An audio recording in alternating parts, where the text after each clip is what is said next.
Ne perdez plus le contrôle sur vos données. Avec les services d'infomaniac comme K-Drive, vos données sont chiffrées et sécurisées au cœur de l'Europe, à l'abri des regards.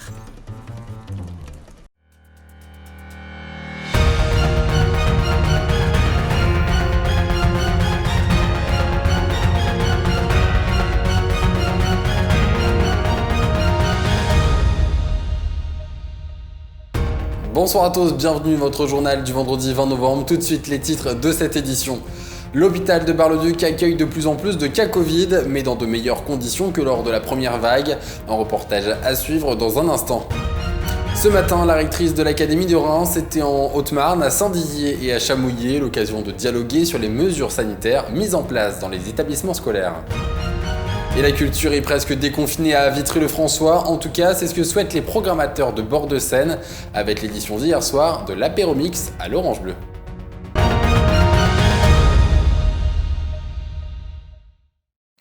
Et avant de développer ces titres, regardons ensemble la situation sanitaire dans notre région. Actuellement, 2630 personnes du Grand Est sont hospitalisées pour la Covid-19 et 342 en réanimation. Si l'on zoome sur nos départements, en Marne, 202 personnes sont hospitalisées pour la Covid-19 et 38 personnes ont intégré les services de réanimation. En Haute-Marne, 137 patients sont hospitalisés et on compte 5 personnes en réanimation. Et en Meuse, 63 personnes sont hospitalisées et 7 en réanimation. Et enfin, depuis 24 heures, dans le Grand Est, 163 personnes ont pu rentrer chez elles et 26 sont décédées du virus. Les taux d'incidence dans la région et en France ne sont pour l'heure pas encore communiqués. L'hôpital de Bar-le-Duc, justement, a tiré les conclusions de la première vague du coronavirus pour appréhender cette deuxième. Des habitudes de travail difficiles qu'il a fallu reprendre pour soigner les patients qui abondent dans les services dédiés au traitement de la Covid-19.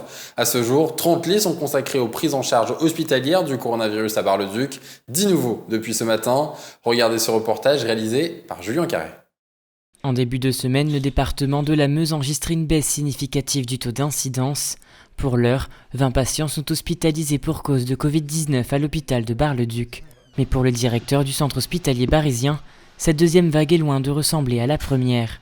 Les patients qui sont accueillis soit par le service des urgences, soit en direct, ont effectivement des pathologies moins lourdes. On sent effectivement que le virus est moins virulent en fait, que lors de la première vague.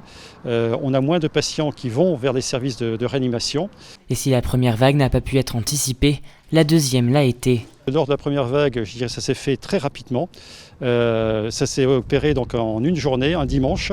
Dès le matin, nous avons configuré un service de 20 lits. Et le soir même, nous l'occupions avec bon nombre de patients.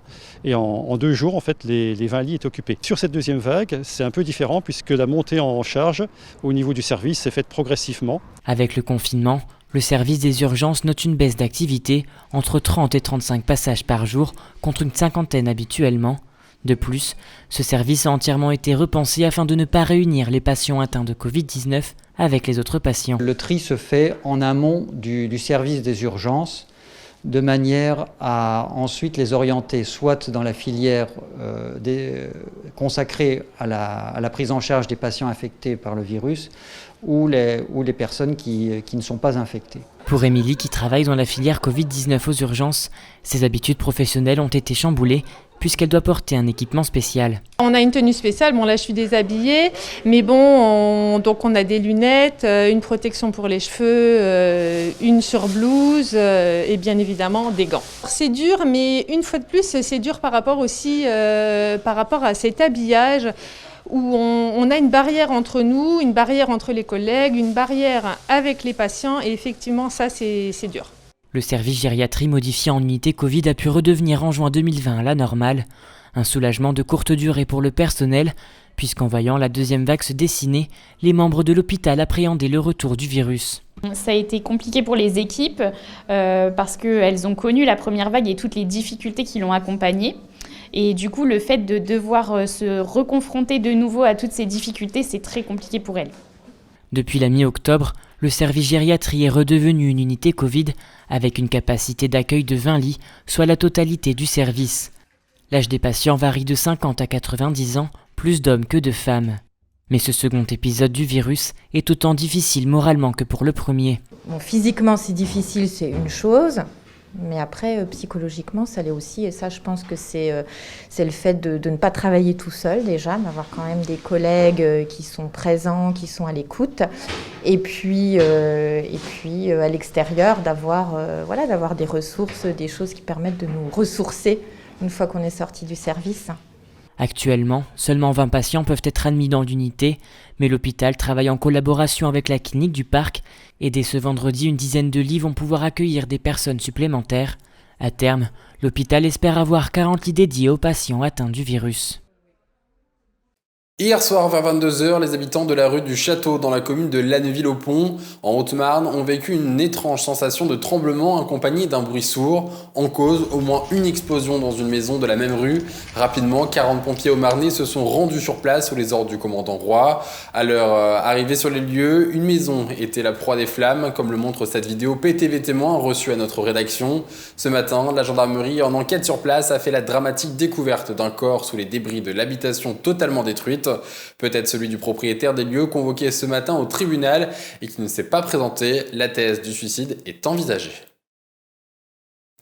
Toujours en Haute-Marne ce matin, la rectrice de l'Académie de Reims était en visite au groupe scolaire de Chamouillé, au lycée de Blaise Pascal à Saint-Dizier, dans le but de s'entretenir avec les élèves et les professeurs et voir les aménagements scolaires liés à la crise sanitaire, comme le port du masque obligatoire et l'hybridation des enseignements. Écoutez-la au micro de Manon de Fontis.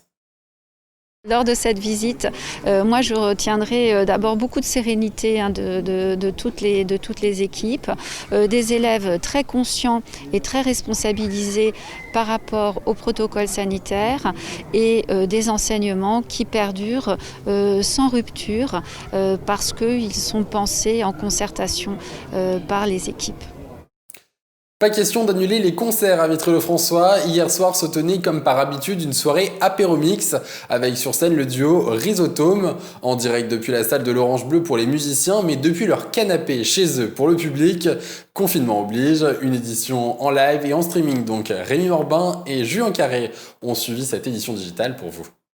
Caméra, câble et console, tout est prêt pour le grand direct. C'est une première pour le service culturel Bord de Seine à Vitry-le-François.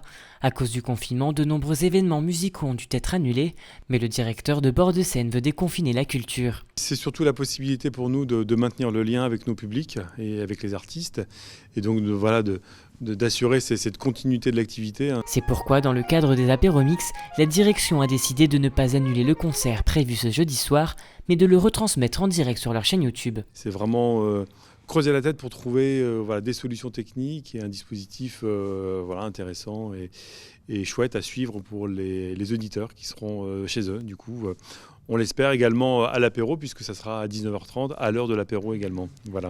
Une belle alternative pour les deux artistes du groupe Rhizotome en résidence à l'Orange Bleu, car eux aussi, certaines dates ont été reportées, voire même annulées. C'est une bonne alternative pour aussi les lieux, les théâtres et les gens qui ont envie en fait d'écouter du live dans des conditions particulières parce que ça reste pas un live comme quand on va au concert et qu'on assiste en vrai à un concert. C'est une alternative.